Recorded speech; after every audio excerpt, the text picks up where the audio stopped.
Quando, pois, o Senhor veio a saber que os fariseus tinham ouvido dizer que ele, Jesus, fazia e batizava mais discípulos que João, se bem que Jesus mesmo não batizava, e sim os seus discípulos, deixou a Judeia, retirando-se outra vez para a Galileia.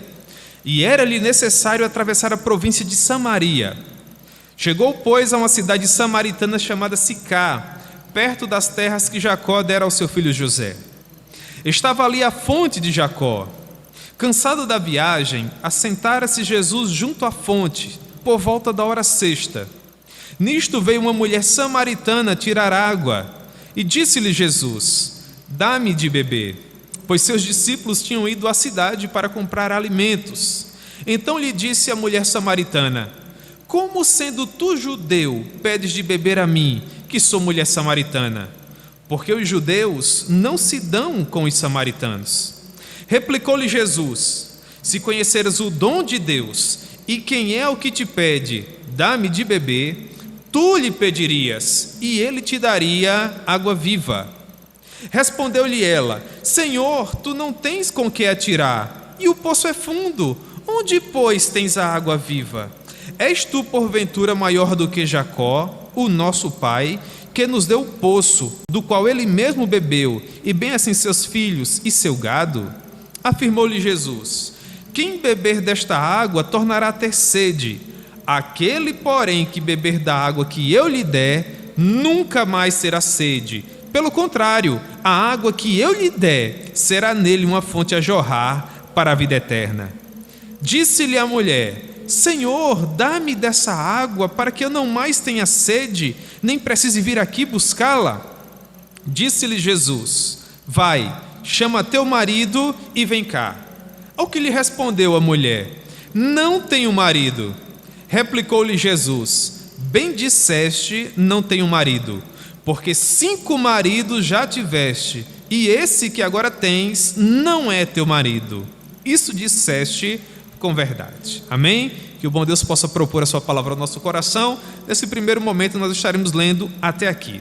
Muito bem, eu falei para vocês que nós vamos usar esse texto para que, com base nele, nós possamos fazer uma análise de como Jesus evangelizava. Neste capítulo 4 de João, nós temos um dos mais belos sermões do Senhor Jesus, onde ele estabelece um princípio maravilhoso. Ele nos ensina que Deus é Espírito e que importa que os seus adoradores adorem ao Pai em espírito e em verdade. Princípio maravilhoso, que nos ensina que o Evangelho está acima de todas as culturas. O Evangelho é supracultural, e é por conta dessa característica do Evangelho que nós podemos aplicá-lo a todos os povos da terra. Porque pelo fato do Evangelho estar acima de todas as culturas, pautando cada uma delas, é que ele pode sancioná-las, é que ele pode purgá-las dos seus pecados e daquilo que faz com que ela não manifeste a glória de Deus, de modo que todas as pessoas que perfazem todos os povos da terra possam encontrar no Evangelho do Senhor Jesus aquilo que eles precisam para viver. E é interessante notar, irmãos, que essa mensagem prodigiosa, maravilhosa, é pregada para uma única pessoa. E nós aprendemos com isso, com o Senhor Jesus, que não são com base nos números que perfazem as nossas vidas e os nossos ministérios que nós somos aferidos por Deus. É maravilhoso, irmão, servir num contexto onde há inúmeras pessoas, verdadeiras multidões. Só que, se Deus nos propõe um contexto onde há um número menor de pessoas, nós devemos servir a Ele com a mesma alegria, com a mesma motivação. Porque não importa se para 1 milhão ou se para uma única pessoa, Deus haverá de nos aferir com a fidelidade com que nós estamos servindo a Ele. Porque é isso que Deus procura. Pessoas desejosas de servi-lo em fidelidade e singeleza de coração. E esse princípio nós já observamos nos primeiros versículos, quando João nos diz: Quando, pois, o Senhor veio a saber que os fariseus tinham ouvido dizer que ele, Jesus, fazia e batizava mais discípulos que João, se bem que Jesus mesmo não era quem batizava, e sim os seus discípulos, versículo 3, Jesus deixa a Judeia, retirando-se outra vez para a Galileia. Que lição maravilhosa o Senhor Jesus está nos dando aqui. Ele havia inaugurado seu ministério na Judeia, naquela região de Jerusalém. Ele estava evangelizando próximo ao Rio Jordão e inúmeras pessoas estavam ouvindo aquela mensagem e entregando as suas vidas a Jesus, passando desta forma a servir a Deus. De modo que o número de pessoas que Jesus estava batizando, se bem que não era Jesus mesmo que levava as pessoas até as águas, e sim os seus discípulos, João nos dá essa informação, o número destas pessoas já era superior ao número de pessoas que o próprio João Batista batizava. Até porque, obviamente, Jesus, sendo Deus, era superior ao João. Todavia, não é para uma espécie de competição que João nos chama a atenção, como que se Jesus estivesse medindo forças com João Batista. Pelo contrário, Jesus estava evangelizando, assim como João também estava evangelizando, só que Jesus estava conseguindo alcançar um número maior de pessoas. Jesus estava batizando um número maior de pessoas. Então, qualquer pessoa que estivesse no lugar de Jesus dificilmente gostaria de se retirar dessa região. Porque enquanto seres humanos, nós pensamos assim: se eu estou nesse setor pregando o evangelho, se muitas pessoas estão se convertendo, se o número de pessoas que estão se batizando tem sido muito alto, maior até do que o meu colega que está evangelizando aqui do meu lado, então é porque Deus me quer aqui. Até porque nós achamos que Deus só nos quer num determinado local quando tudo vai bem, quando tudo está acontecendo de acordo com a nossa vontade. E nós aprendemos à luz das Sagradas Escrituras que Deus também se utiliza de nós, mesmo quando tudo aquilo que nós queremos não está acontecendo. Mesmo quando aos nossos olhos tudo não está, de fato, surgindo de acordo com o desejo do nosso coração. Em outras palavras, às vezes a fidelidade não é bem sucedida. Às vezes uma motivação ideal não é bem sucedida, pelo menos não aos olhos humanos, porque nós, enquanto seres humanos, temos a tendência de achar que só estamos sendo abençoados por Deus quando há muita gente, quando há muito recurso, quando nós estamos sendo assim ovacionados por Deus, e às vezes nós esquecemos que os dois mais poderosos sermões de Jesus, à exceção do Sermão da Montanha, foi pregado para uma única pessoa. João capítulo 3. Importa-vos nascer de novo. Jesus pregou para quem? Nicodemos. João capítulo 4, Deus é espírito, importa que os seus adoradores o adorem em espírito e em verdade. Jesus prega para quem? Para a mulher samaritana. Duas mensagens poderosíssimas para uma pessoa só. Isso quer dizer que Jesus foi mal sucedido naquilo que ele fez? É claro que não. Não houve ninguém mais fiel que Jesus. Então os números, se bem que são importantes, eles não são um fim em si mesmos. É muito bom, irmãos, estar atuando onde existem várias e várias pessoas. Mas não é, eu reitero, pela quantidade com que nós somos aferidos por Deus.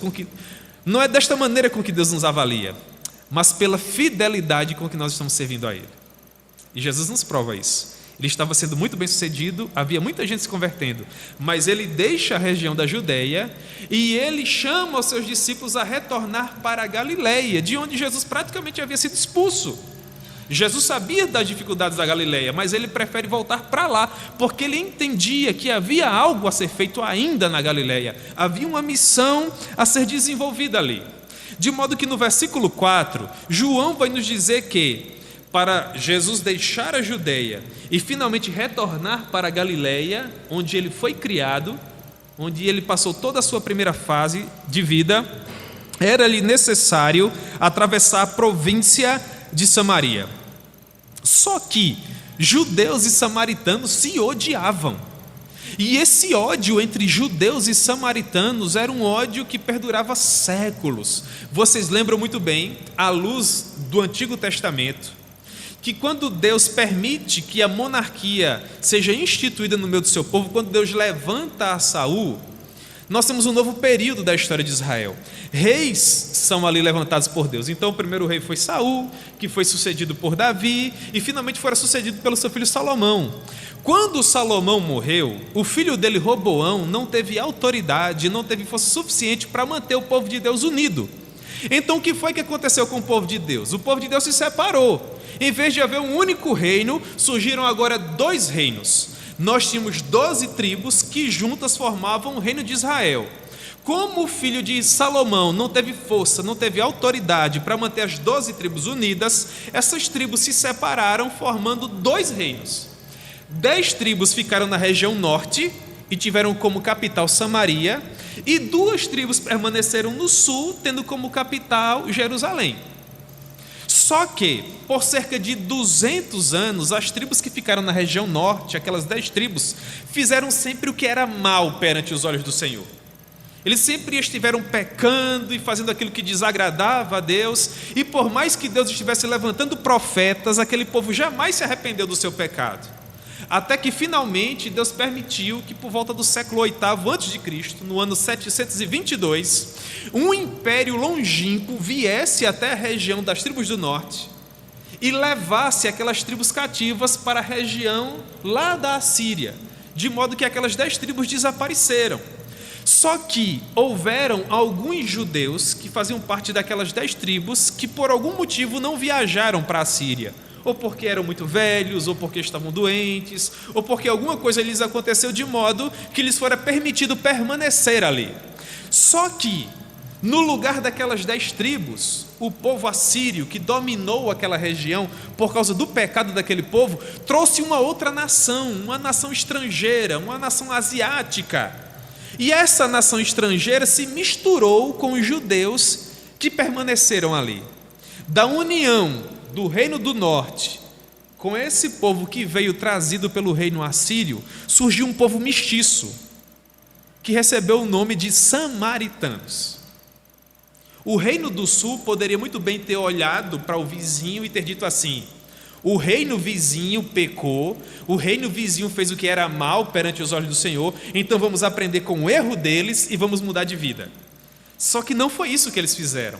Deus permitiu que 100 anos se passassem desde que o reino do norte havia desaparecido, e da mesma forma esteve levantando profetas para o reino do sul, profetas como por exemplo Abacuque, profetas como por exemplo Jeremias, profetas que diziam: olhem para o exemplo dos nossos irmãos e se arrependam, deixem de pecar. Só que o povo não deu ouvidos à voz de Deus, continuou pecando. Então Deus levantou um segundo império, agora o império babilônico, que invadiu a região do sul, destruiu Jerusalém e levou o povo cativo lá para a Babilônia. Esse é o contexto do profeta Ezequiel, esse é o contexto do profeta Daniel. O povo passa 70 anos da Babilônia, aprendendo que com Deus não se brinca, aprendendo que Deus é único e exclusivo, que não há qualquer Senhor além dele, apenas a Ele nós devemos adorar, apenas a Ele nós devemos prestar culto. Até que finalmente, 70 anos depois, por sua graça e misericórdia, Deus permitiu que o povo retornasse para Jerusalém. É o contexto do profeta Ageu, é o contexto do profeta Zacarias, é o contexto do profeta Malaquias. Quando esse povo retorna para Jerusalém, Jerusalém estava completamente destruída. Quem Deus levanta para reconstruí-la? Neemias. O povo havia perdido o culto público, o povo havia deixado de adorar e de servir a Deus. Quem Deus levanta para restaurar tudo isso? Esdras. Então, finalmente, Jerusalém começou a ser reconstruída, o templo começou a ser reconstruído, uma vez que eles haviam sido destruídos. Só que esse povo que voltou para Jerusalém aprendeu de uma vez por todas que eles não deveriam servir a outros deuses, que eles não deveriam adorar a outros deuses. Só que na fronteira da região sul, na fronteira de Jerusalém, havia aquele povo mestiço, o povo samaritano. Inclusive Neemias fala muito de alguns samaritanos: Tobias, Gesem o arábio, Sambalate. Já ouviram falar nesses nomes? Com certeza sim. E eles queriam participar da reconstrução de Jerusalém, sobretudo da reconstrução do templo. Só que o povo de Deus, sabendo que eles não deveriam ter comunhão com essas pessoas, porque eles seguramente trariam os deuses estranhos, mais uma vez, à presença do povo de Deus, e o povo iria mais uma vez sofrer por conta dessa idolatria, eles disseram o seguinte: olha só, vocês são um povo mestiço, vocês são um povo misturado, vocês servem a outro Deus, que não ao único e verdadeiro Deus de Israel, então nós não queremos comunhão com vocês. Isso deixou os samaritanos injuriados, e eles passaram a ter um ódio, mas um ódio poderoso para com os judeus que não quiseram ter comunhão com eles. Então eles disseram assim: já que nós não podemos participar da reconstrução de Jerusalém, e já que nós não podemos participar da reconstrução do templo de Jerusalém, nós vamos construir o nosso próprio templo. Então havia o templo do Senhor lá em Jerusalém, e agora também havia um outro templo no território samaritano.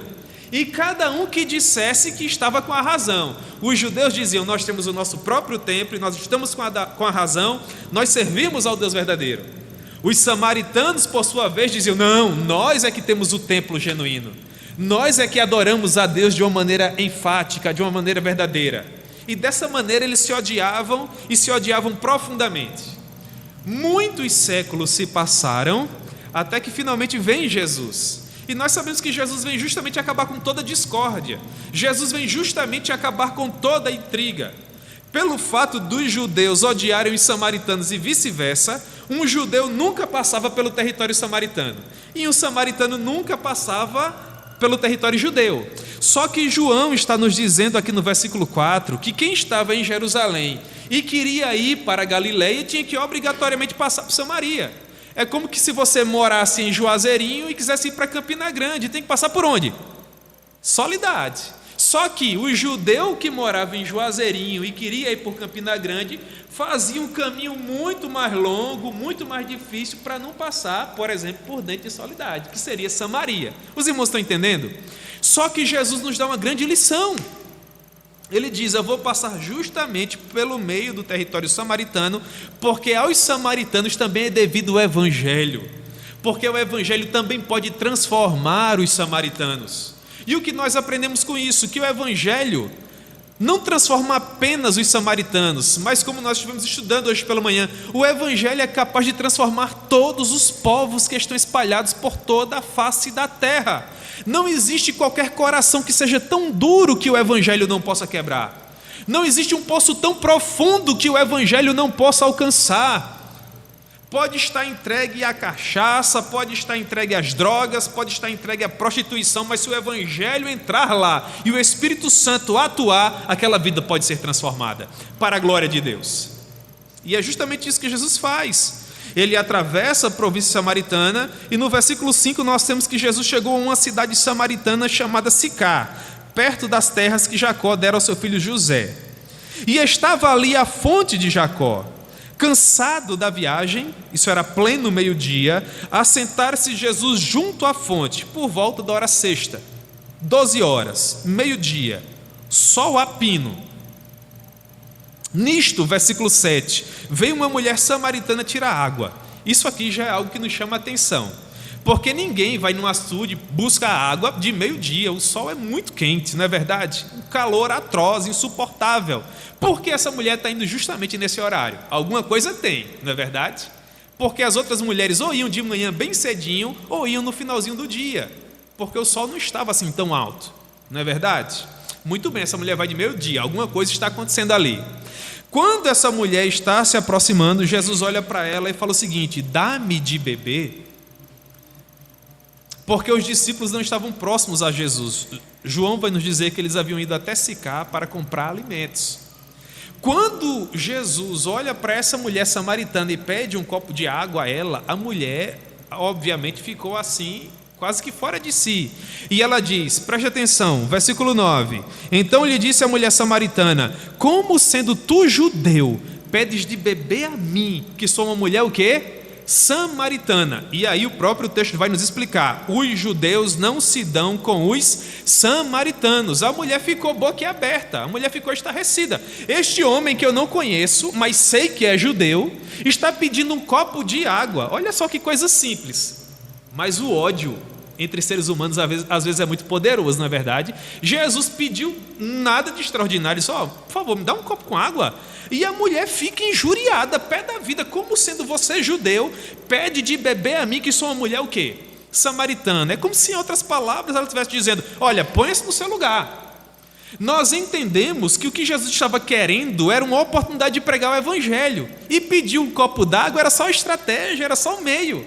Mas, irmãos, às vezes a tradição é tão forte, às vezes aquilo que nós herdamos dos nossos pais é tão forte que nós não queremos nem parar para ouvir, não damos nenhuma chance ao evangelho. Nós já chegamos com os nossos preconceitos, nós já chegamos com a nossa ideia pré-concebida, E às vezes está ali o missionário, está ali o evangelista, com toda a boa intenção de nos comunicar uma verdade que pode transformar toda a nossa realidade, nos transportar do império das trevas para um reino de amor, escrever uma nova história para a nossa família que tem sofrido tanto, e nós não queremos dar uma oportunidade para o evangelho nos transformar. Se eu fosse Jesus evangelizando no sol quente, e uma mulher me desse uma resposta como essa, ou quem quer que seja, eu acho que eu responderia de uma maneira muito bruta. Porque eu tenho os meus defeitos, você também tem seus defeitos? Eu creio que sim. Só que Jesus é perfeito. Se fosse eu teria respondido: mulher, quem você pensa que é? Você sabe com quem você está falando? Há um ditado que diz assim: quer conhecer um homem, dê poder a ele, não é verdade? Só que Jesus era todo poderoso, mas humilde. Olha a resposta de Jesus, versículo 10, respondeu Jesus: mulher, olha que coisa linda, se você conhecesse o dom de Deus, e quem é que está te pedindo, me dá de beber, você era que na verdade me pediria água. Só que eu não te daria água comum desse poço, mas eu te daria a água da vida. Trazendo para um vocabulário mais próximo do que nós usamos atualmente, é como se Jesus estivesse dizendo: se você soubesse quem eu sou e o que eu estou prestes a te oferecer, seria você quem estaria me pedindo alguma coisa, e eu sim transformaria a sua vida. Salomão nos ensina no livro de Provérbios que a palavra branda desvia o quê? O furor. A palavra branda, a palavra de sabedoria, a palavra que é colocada da maneira correta. Quando Jesus diz isso, perceba como o temperamento da mulher já muda. Ela a princípio diz assim: como sendo tu judeu? Uma vez que Jesus fala com ternura e com amor com aquela mulher, ela agora já responde a Jesus de uma maneira diferente. Versículo 12, ela diz, ou melhor, versículo 11: Senhor, tu não tens com que o tirar. Ela olhou para Jesus e falou assim: ele não tem balde, ele não tem corda, a cacimba é profunda, o poço é profundo, como é que ele vai tirar? Ela diz: Senhor, tu não tens com que eu tirar, e o poço é muito profundo. Onde, pois, tu tens a água viva? E ela diz: és tu porventura maior do que Jacó, que foi quem cavou esse poço e bebeu dele, e bem assim os seus filhos e o seu gado? E Jesus olha para aquela mulher e responde assim: mulher, olha só, não é desta água que eu estou falando não, porque se eu te der desta água, você vai voltar a ter sede. Ou seja, se o contato que eu tiver com você for meramente humano, você vai continuar da maneira com que você está.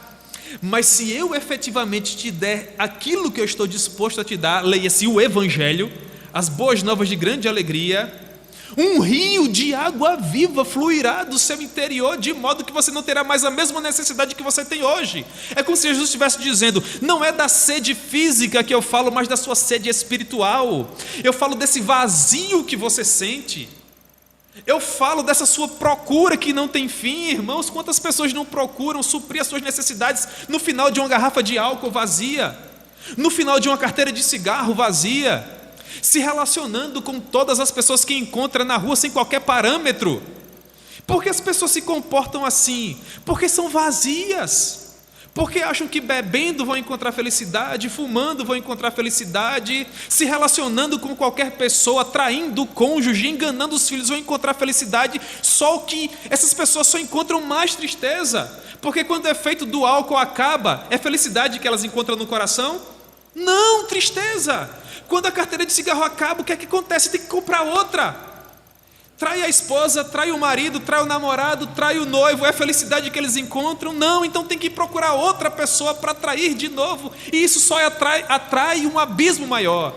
É sobre essa necessidade que Jesus está falando. Se eu lhe der da água da vida, o vazio que há no seu interior será preenchido, e você finalmente encontrará o que de fato é a paz. A paz que excede todo o entendimento. Então a mulher obviamente diz assim, versículo 15: Senhor, dá-me dessa água, para que eu não mais tenha sede, nem precise vir aqui buscá-la. Perceba, dizia a cultura da época que um homem que estivesse viajando sozinho e que encontrasse uma mulher no poço, se ele pedisse um copo d'água a ela, ela podia dar naturalmente, não tinha problema nenhum. Mas se fosse o contrário, se a mulher pedisse qualquer coisa àquele homem, ela não poderia fazer isso sem que uma autoridade estivesse presente. Se ela fosse solteira, teria que ser o seu pai. Se ela fosse casada, teria que ser o seu marido, porque a cultura da época dizia que seria algo inconveniente uma mulher pedir qualquer coisa a um homem estranho. E é justamente isso o que a mulher faz. Dá-me dessa água, ou seja, agora é a samaritana que está pedindo a Jesus. E Jesus, para respeitar a cultura, perceba como a cultura é importante na evangelização, né? Nós não chegamos chutando a porta de ninguém, irmãos. Nós chegamos com amor, nós chegamos com carinho, encontramos a estratégia ideal e então entramos com o evangelho. Jesus fez isso, ele diz: você quer essa água que eu estou prestes a te oferecer, que eu estou prestes a te dar? Então vai buscar o teu marido, porque aí tudo vai ocorrer perfeitamente e nós não vamos aqui ser taxados de qualquer inconveniente cultural. Aí a mulher responde assim: eu não tenho marido. Aí Jesus: você não tem marido? Essa foi a primeira coisa que você falou e que de fato é verdade.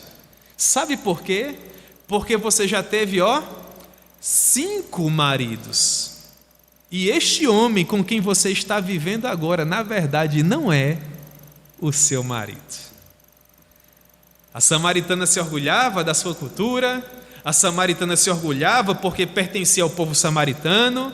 No primeiro contato que ela teve com Jesus, ela até se achava melhor do que ele, ao que parece, porque ela fica assim, estarrecida pelo fato de Jesus pedir um copo d'água a ela, sendo judeu, no entendimento dela inferior à cultura dela.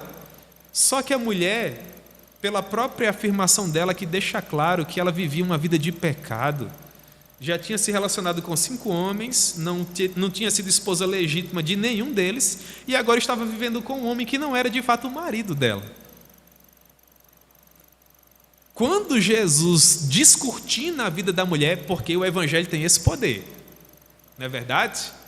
Às vezes um amigo que não quer assim nos magoar, pelo fato de nos amar e querer nos preservar, passa a mão na nossa cabeça, nós erramos e a pessoa diz: não, você errou, mas o seu erro não foi lá aquele erro. Nós não temos esse amigo, né? Um amigo que é meio mãezona, uma amiga que é meio mãezona, um amigo que é meio um paizão, não é? Que às vezes não quer nos magoar. Às vezes nós precisamos ouvir, irmãos. A gente errou, tem que dizer: olha, você errou, mas as pessoas não querem nos magoar.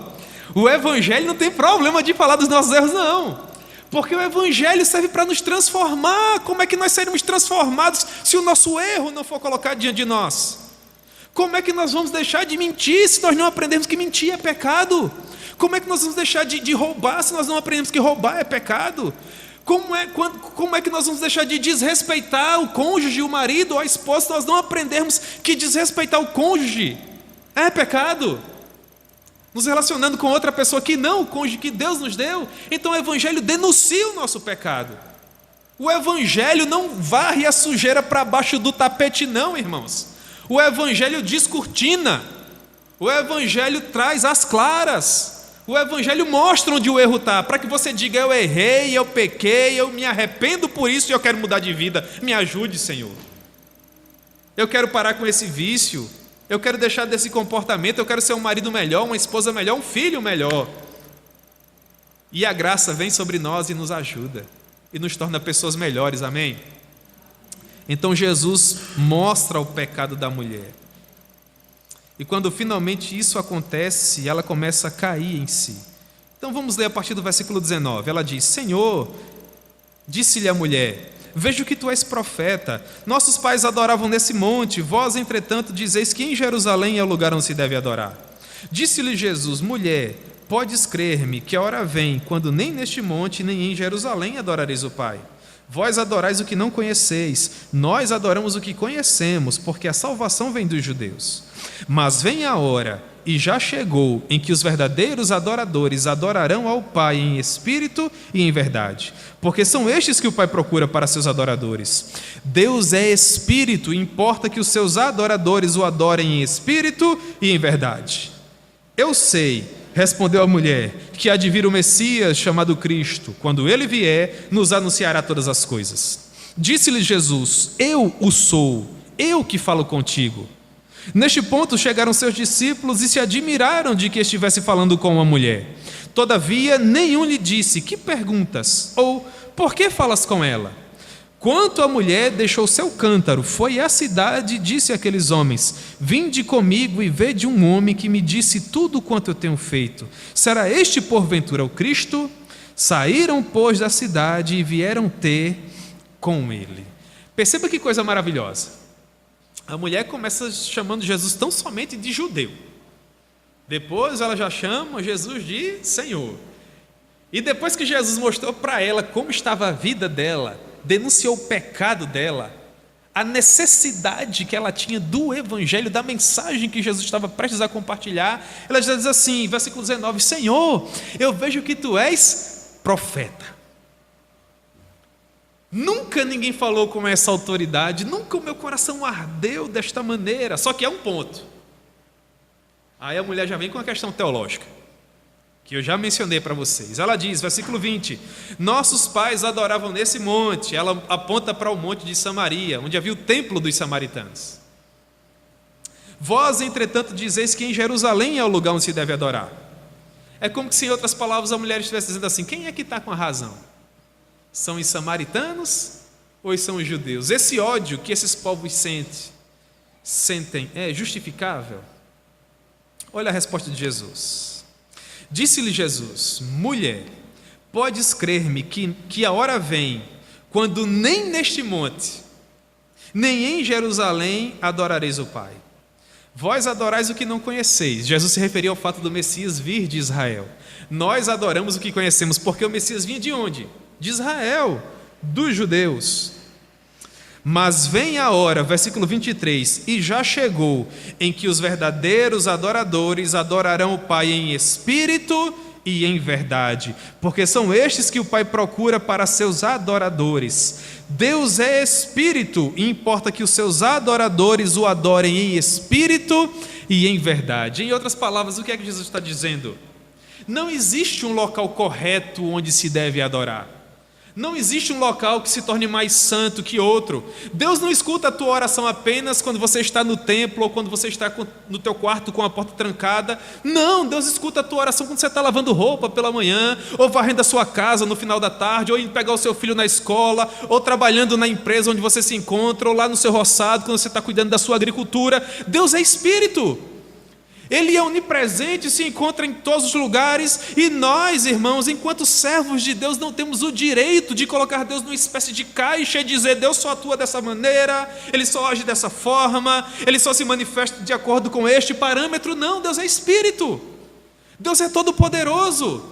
Deus está atuando hoje à noite na Igreja Congregacional de Itaperuá, mas também está atuando na Igreja Brasil para Cristo em Campina Grande. Deus está aqui conosco agora, mas Deus está com a minha igreja lá em Campina Grande também. Então, se nós, irmãos, caíssemos justamente nessa luta de judeus e samaritanos, nós correríamos o risco de dizer: aqui em Itaperuá é onde se deve adorar.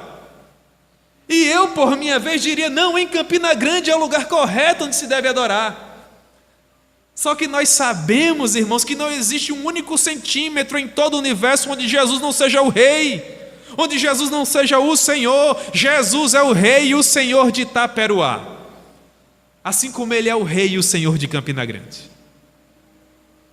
Deus age aqui e Deus também age lá, porque Deus é um só. Amém?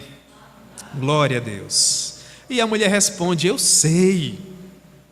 Respondeu a mulher, versículo 25, que há de vir o Messias, chamado Cristo. Quando Ele vier, nos anunciará todas as coisas. O que Jesus diz agora, irmãos, é maravilhoso. Jesus olha nos olhos da mulher samaritana e diz assim: eu o sou. Eu que estou falando contigo. A mulher ficou tão maravilhada com a afirmação de Jesus que ela esqueceu até do que havia ido fazer. Porque a Bíblia nos diz que ela abandona o que, irmãos? O cântaro, e já se torna uma missionária. Por que já se torna uma missionária? Porque volta correndo para a cidade dela, onde os discípulos haviam ido comprar alimentos. E ela chega com uma mensagem maravilhosa, dizendo o seguinte, versículo 29, venham comigo e vejam um homem que me disse tudo o que eu tenho feito. tornou a minha vida um livro aberto, mostrou onde eu estava errando, denunciou o meu pecado. Será que ele não é o Cristo, o Messias, aquele que nós esperávamos há tanto e tanto tempo? E a mulher fala isso com tanta autoridade, que toda a cidade vem até Jesus. Onde só havia ódio, onde só havia tristeza, onde só havia divisão e separação, irmãos, agora reina a paz, agora reina o amor, agora reina a comunhão. O versículo 39 vai nos dizer assim: muitos samaritanos daquela cidade creram nele, ou seja, em Jesus, em virtude do testemunho da mulher. Às vezes nós colocamos muitas barreiras para não evangelizarmos, não é? Nós falamos, mas eu não frequentei seminário, mas eu não leio tão bem, mas eu não me expresso tão bem, não tenho um vocabulário tão rebuscado. Essa mulher havia acabado de conhecer Jesus, cheia de limitações, não tinha, quem sabe, um vocabulário tão bonito, mas com tudo que ela possuía, ela se entregou ao Rei dos Reis. Voltou para a realidade dela, para a cidade dela, falou de Jesus, mas falou com tanta convicção, falou com tanta paixão, que despertou a curiosidade de toda a cidade. Eles vieram até Jesus. E João está nos dizendo aqui no versículo 39 que foi em virtude do testemunho da mulher, que tinha acabado de conhecer o Mestre, que aquelas pessoas o receberam e o aceitaram. E eles vieram e tiveram um contato com Jesus, e olha que coisa maravilhosa, pessoas que antes não se suportavam, agora estavam convivendo em comunhão e união, porque no versículo 40, João vai nos dizer que eles pediram para Jesus permanecer com eles, e Jesus ficou ali por 2 dias. Povos que se evitavam, um evitava o território do outro, agora estão dizendo assim, fica mais um pouco, é tão boa a tua presença, é tão sublime esta paz que o Senhor nos comunica. E no versículo 41 nós temos a informação que muitos creram nele por causa da palavra, por causa do Evangelho. O que nós aprendemos, irmãos, nessa rápida reflexão? Nós aprendemos que apesar de haverem nos dias atuais pelo menos 7.000 povos que ainda não foram alcançados, que se nós nos comportarmos assim como Jesus, nós conseguiremos alcançá-los. Jesus não se importou com a dificuldade. As pessoas diziam, esse povo é um povo hostil, as portas não vão se abrir, mas Jesus falou assim, eu vou até lá. As pessoas diziam, esse povo te odeia, esse povo vai te repreender, esse povo não vai parar para te ouvir, mas Jesus falou, eu quero tentar. As pessoas diziam, eles podem até te escorraçar de lá, te expulsarem do território, mas Jesus dizia, eu não me importo, eu prefiro ousar um pouco mais. E olhem o que Cristo e os seus discípulos conseguiram. Nos dias atuais, irmãos, não é diferente. Os povos mais fáceis de serem alcançados já foram alcançados. O que restou para nós, que somos a igreja contemporânea, a igreja militante, são justamente os povos mais difíceis. São os povos mais hostis. São os povos que não querem abrir as suas portas. São os povos que podem até nos escorraçar de lá. Mas nós não podemos usar isso como desculpa. Nós temos que olhar para o exemplo do nosso rei e entender que esta é a nossa missão, entender de uma vez por todas que se Deus está conosco, nós somos maioria onde quer que nós venhamos a estar. Se Deus está conosco, os corações serão quebrantados. Se Deus está conosco, os poços serão finalmente alcançados, as vidas serão transformadas e o nome dele será glorificado. Porque nós temos a promessa de que ele estará conosco para nos fortalecer todos os dias até a consumação dos séculos. Amém, irmãos? Portanto, que Deus possa, em graça e misericórdia, aplicar a sua palavra ao nosso coração e que nós possamos tecer ou aplicar alguns desses conceitos do Senhor Jesus para as nossas próprias vidas, para a glória de Deus. Amém?